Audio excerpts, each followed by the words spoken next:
This is PVC coated flexible conduit.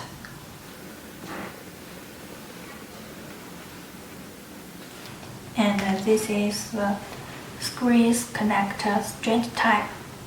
It can connect flexible conduit with a box or enclosure. And it is screw type. We can see a screw in this.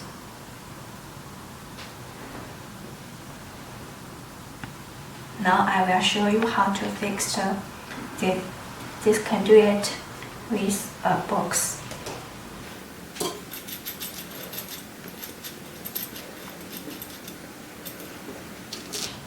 And this is the lock nut, and we will use the lock nut to fix the conduit with a box. Now I will fix the conduit with the connector first.